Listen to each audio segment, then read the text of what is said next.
નમસ્કાર દર્શક મિત્રો, આપ નિહાળી રહ્યા છો સાઈ ગ્રુપ મીડિયા હાઉસ દ્વારા સંચાલિત નવસારી લાઈવ પર પ્રકાશિત થતું ઝટપટ બુલેટિન દેશ અને દુનિયાથી અવગત કરાવતા આ બુલેટિનની અંદર જુઓ દિવસભરની તમામ ઘટનાઓ। નેશનલ હાઈવે નંબર 48 પર ચીખલી ખાતે 4 કાર અને ટેમ્પો સહિત 5 વાહનો વચ્ચે અકસ્માત, સદનસીબે કોઈ જાનહાનિ નહીં।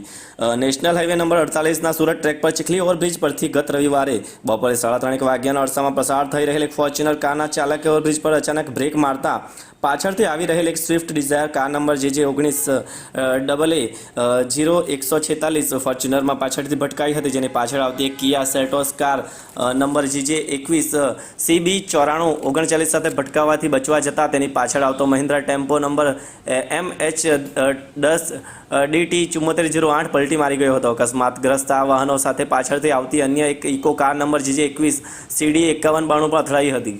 એક સાથે 5 વાહનો એકબીજા સાથે ભટકાવા છતાં આ અકસ્માતમાં સદનસીબે કોઈ જાનહાનિ થઈ ન હતી। અકસ્માતને કારણે નેશનલ હાઈવે નંબર 48 પર ટ્રાફિક જામ થઈ ગયો હતો, જેની જાણ થતાં ચીખલી પોલીસના PSI કડીવાલા, ASI સુરેશભાઈ સહિતના તેમનો સ્ટાફ સ્થળ પર ધસી ગયો હતો અને ક્રેનની મદદથી અકસ્માતગ્રસ્ત વાહનોને બાજુએ હટાવી ટ્રાફિક ફરી પુનર્વત કર્યો હતો। અંધેશ્વર મહાદેવ મંદિર સંકુલમાં ₹16 કરોડથી વધુના ખર્ચે બનેલ 4 નવા પ્રકલ્પોનું લોકાર્પણ કરવામાં આવ્યું। ગામનું પાણી ગામમાં અને સીમનું પાણી સીમમાં સંગ્રહ કરવા જળમંત્રી CR પાટીલનો અનુરોધ। અમલસાડમાં આવેલ પ્રસિદ્ધ શ્રી અંધેશ્વર મહાદેવ મંદિર સંકુલના સમૃદ્ધિકરણના ભાગરૂપે સંકુલમાં બનાવાયેલ નવા 4 પ્રકલ્પો જેવા કે દ્વાદશ જ્યોતિર્લિંગના પુનઃનિર્માણ, રામકુટીર, નવગ્રહ અને અલ્પાહાર ગૃહનું કેન્દ્રના જળશક્તિ મંત્રી CR પાટીલના હસ્તે લોકાર્પણ કરવામાં આવ્યું હતું। રજત જયંતિ મહોત્સવની ઉજવણીના ભાગરૂપે આયોજિત ભવ્ય સમારોહમાં સને 2001થી આજ દિન સુધી ₹31 કરોડનું દાન આપનાર ડોક્ટર નિમેશ વશીના પારિવારિક ટ્રસ્ટ તેમજ એન્વાયરો કંટ્રોલ પ્રાઇવેટ લિમિટેડના સુરત ડોક્ટર નિમેશ વશી અને તેમના પરિવારનું અમલસાડ સરી બુજરંગની વિવિધ સંસ્થાઓ દ્વારા સન્માન કરાયું હતું। અમલસાડ સ્થિત પ્રસિદ્ધ 800 વર્ષ જૂના પૌરાણિક મંદિરનું ભૂતકાળમાં ગામ લોકો દ્વારા જીર્ણોદ્ધાર થયેલો હતો, જો કે સન 2001માં ડોક્ટર નિમેશ વશી દ્વારા સમગ્ર સંકુલને પર્યાવરણ, શિવાલયનો સમૃદ્ધ વારસો વગેરે ધ્યાનમાં રાખી સુવિધાસભર અને આકર્ષક બનાવવામાં આવ્યું હતું। ડૉક્ટર બાબા સાહેબ આંબેડકર જયંતિ બિનારમાં ઉલ્લાસ સાથે ઉજવવામાં આવી। વાંસદાના બિનાર ગામે બિરસા મુંડા લાઇબ્રેરી ખાતે બંધારણના ઘડવૈયા ડૉક્ટર બાબા સાહેબના જન્મદિવસની ઉલ્લાસમય ઉજવણી ગામના સરપંચ હિતુભાઈ પટેલ, બિનાર દૂધ ઉત્પાદક સહકારી મંડળીના પ્રમુખ મહેન્દ્રભાઈ પટેલ, ઉપપ્રમુખ જગદીશભાઈ, લાઇબ્રેરી સંચાલન સમિતિના સભ્યો, વાચક યુવા ભાઈ બહેનોની હાજરીમાં આવી પ્રાસંગિક ઉદ્બોધન અનિલભાઈ પટેલ, ધીરુભાઈ પટેલની ઉપસ્થિતિમાં મહેમાનોને કરી ભારત રત્ન આંબેડકર પ્રત્યે કૃતજ્ઞતા વ્યક્ત કરી।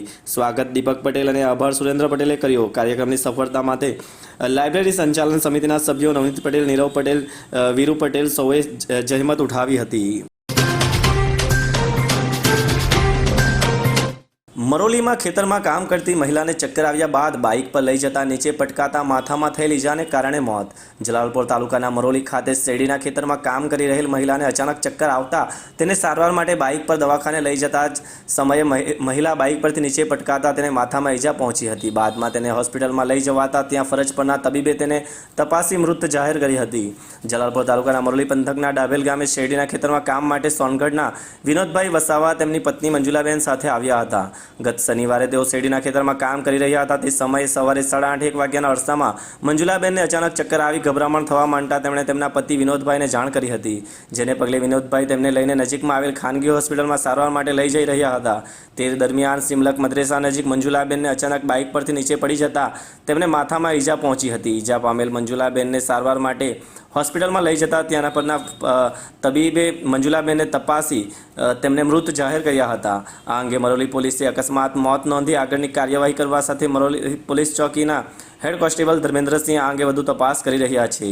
શેરડીના ખેતરમાં કામ માટે આવેલ શ્રમિકો સોનગઢના હોવાથી પોલીસે મંજુલાબેનના મૃતદેહનું PM કરાવી તેમના મૃતદેહને પરિવારને સોંપી તેમનો પરિવાર તેમના મૃતદેહને વતન લઈ ગયો હોવાની જાણકારી મળી રહી છે। મુંબઈથી ભરૂચ જતી કારને નેશનલ હાઈવે નંબર 48 પર ચીખલી નજીક અકસ્માત. ચીખલી તાલુકાના સુથવાડ ગામની હદમાંથી પસાર થતા નેશનલ હાઈવે નંબર 48ના અમદાવાદ ટ્રેક પર સર્જાયેલ અકસ્માતમાં અંકલેશ્વરના એ ડિવિઝનના પીએસઆઈ જીતેન્દ્રભાઈ ચૌહાણની એસયુવી કારને અજાણી ટ્રકે ટક્કર મારી હતી. જોકે આ અકસ્માતમાં પીએસઆઈ ચૌહાણને કોઈ ઈજા પહોંચી ન હતી, પરંતુ તેમની કારમાં સવાર અન્ય વ્યક્તિઓને ગંભીર ઈજાઓ પહોંચી હતી. પીએસઆઈ ઓન ડ્યુટી તપાસ માટે મુંબઈ ગયા હતા, જ્યાંથી તેઓ ભરૂચ તરફ પરત થઈ રહ્યા હતા. તે સમયે આ અકસ્માત થયો હતો. આ અકસ્માતમાં તેમની ખાનગી કારને નુકસાન થયું હતું. આ અકસ્માત અંગે પોલીસે અજાણ્યા ટ્રક ચાલક વિરુદ્ધ ગુનો નોંધ્યો હતો અને આ અંગે વધુ તપાસ એસજે કડીવાલાને સોંપવામાં આવી છે. સીસીટીવી ફૂટેજ અને અન્ય ઇન્ટેલિજન્સની મદદથી અકસ્માત સર્જી ભાગી છૂટેલા ટ્રક ચાલકને શોધખોળ કરવામાં આવી રહી છે.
હનુમાન બારી ગામે ભારતીય જનતા પાર્ટી વાસદા દ્વારા ડૉક્ટર બાબા સાહેબ આંબેડકરની 134મી જન્મ જયંતિ ઉજવાઈ.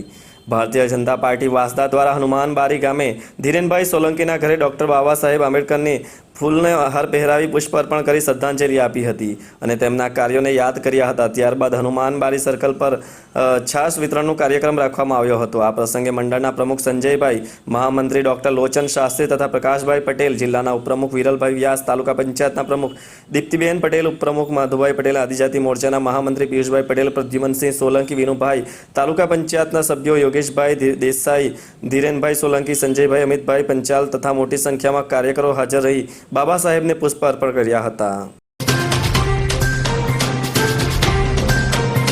સિમ્ફની કરાઓકે ક્લબ નવસારીના ગાયક ભાઈઓ બહેનોએ ઉષા એકેડેમીના હોલમાં ગીતોની પ્રસ્તુતિ શ્રોતાઓને મસ્ત મનોરંજન કરાવ્યું.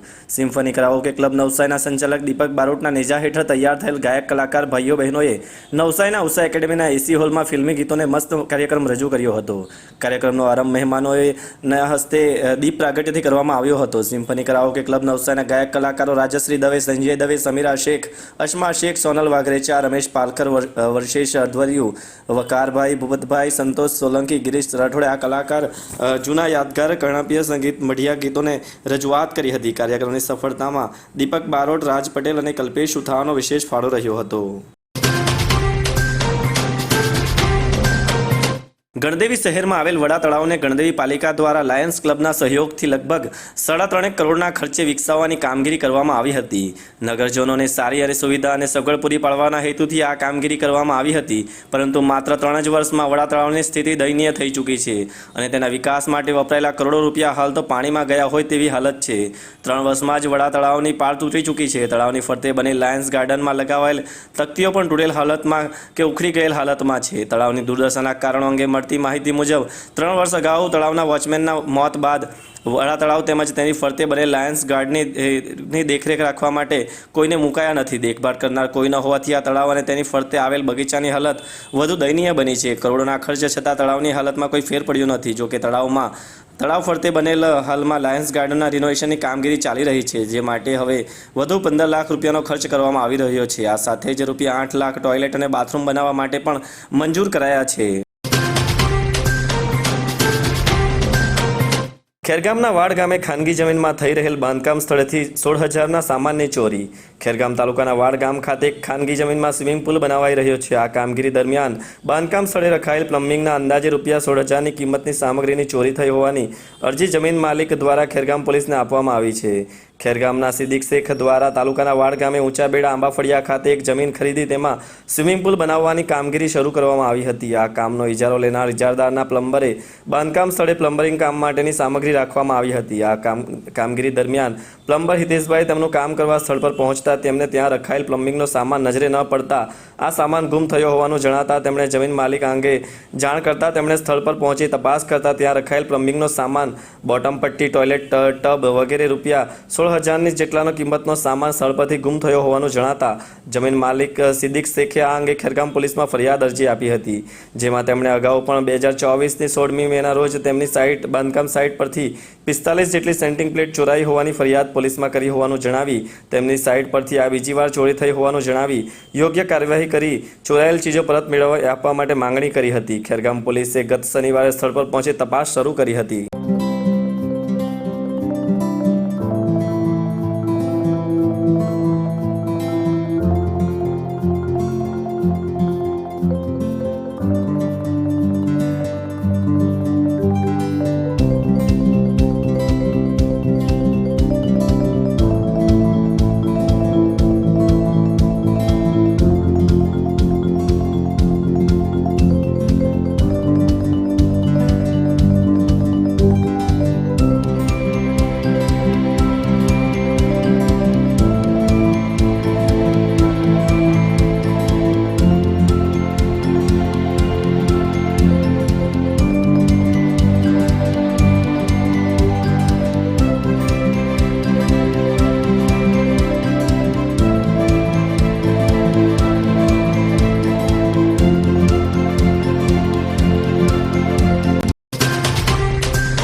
નવસારીમાં એપેન્ડિક્સથી પીડાતા ગરીબ બાળકનું ઓપરેશન કરાવી જીવ બચાવાયો. નવસારી સ્ટેશનરી એસોસિએશનના પ્રમુખ રીતેશ શામવાનીએ એપેન્ડિક્સની બીમારીથી પીડાતા એક ગરીબ બાળકનું ખાનગી હોસ્પિટલમાં ઓપરેશન કરાવી તેનો જીવ બચાવી માનવતાની મહેક પ્રસરાવી છે.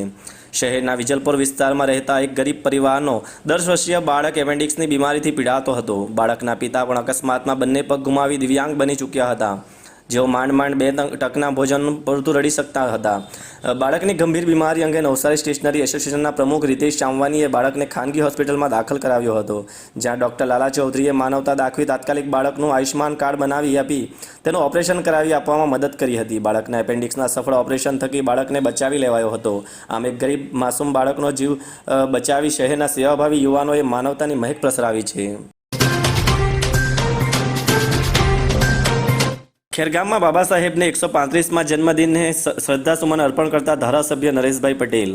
ખેરગામ તાલુકા મથકે ભેરવી ચોકડી ખાતે ભારતીય બંધારણના ઘડવૈયા ડૉક્ટર બાબા સાહેબ ભીમરાવ આંબેડકરજીની અર્ધ પ્રતિમાને માજી મંત્રી અને 176 ગણદેવી વિધાનસભાના ધારાસભ્ય નરેશભાઈ પટેલ તથા ખેરગામ તાલુકા ભાજપ મંડળના માજી પ્રમુખ સાથે તમામ હોદ્દેદારોએ શ્રદ્ધાંજલિ અર્પણ કરી હતી. બાબા સાહેબના સ્વપ્નને મોદી સરકાર સાકાર કરવા તેઓને વારસાને માન આપવા માટે 5 મહાવિકાસ કાર્યો સંપન્ન કરી રહી છે. એક જન્મભૂમિ, શિક્ષણ ભૂમિ, દીક્ષા ભૂમિ, મહાપરિનિર્વાણ ભૂમિ અને મુંબઈ સ્થિત ચૈતન્ય ભૂમિ. ચીખલી હોસ્પિટલના ઉચ્ચાપત પ્રકરણના આરોપીની ઓનલાઈન ગેમિંગમાં પૈસા ગુમાવ્યાની કબૂલાત. ચીખલીની સબ ડિસ્ટ્રિક્ટ હોસ્પિટલમાંથી એક આઉટસોર્સિંગ કર્મચારી દ્વારા બોગસ બિલોને આધારે મોટી રકમની ઉચાપત કરવામાં આવી હતી. આ ગેરરીતિમાં ઓડિટમાં બહાર આવ્યા બાદ ઉચાપત કરનાર કર્મચારી વિરુદ્ધ નોંધાયેલ પોલીસ ફરિયાદને પગલે પોલીસે આરોપીની ધરપકડ કરી હતી. પકડાયેલા આરોપીએ ઉચાપત કરેલ નાણાં ઓનલાઈન ગેમિંગમાં વાપરી નાખ્યા હોવાની પોલીસ સમક્ષ કબૂલાત કરી હતી. ચીખલી સબ ડિસ્ટ્રિક્ટ હોસ્પિટલના આરએમઓ માલતીબેન પટેલે આ ગેરરીતિ અંગે સતીશ ભોઈ વિરુદ્ધ ચીખલી પોલીસમાં ફરિયાદ નોંધાવતા ચીખલી પોલીસે આ પ્રકરણની તપાસ હાથ ધરી હતી. જેમાં પોલીસે ઉચાપત પ્રકરણના આરોપી સતીશ ભોઈની અટકાયત કરી તેની પૂછપરછ કરવા સાથે હવે પોલીસ આરોપીના સહકર્મીઓની પણ પૂછપરછ કરી રહી છે. જોકે હજુ સુધી આ પ્રકરણમાં હોસ્પિટલના અન્ય કોઈ કર્મચારીની સંડોવણી બહાર આવી નથી. વાત કરીએ આજના હવામાનની તો આજનું મહત્તમ તાપમાન 37.5 સેલ્સિયસ જ્યારે લઘુત્તમ તાપમાન 22 સેલ્સિયસ રહ્યું હતું. હવામાં ભેજનું પ્રમાણ સવારે 100% તો સાંજે 32% નોંધાયું હતું. હવાની ગતિ 3.8 કિલોમીટર પ્રતિ કલાકની ઝડપે દક્ષિણથી પશ્ચિમ તરફની રહી હતી. फालूदा मिक्स की इतनी सारी वैरायटीज रिफ्रेश के पास है. अगर आपको भी चाहिए रिफ्रेश के फालूदा मिक्स की इतनी सारी वैरायटीज तो फिर सर्च करो, क्लिक करो, लाइफ को रिफ्रेश करो.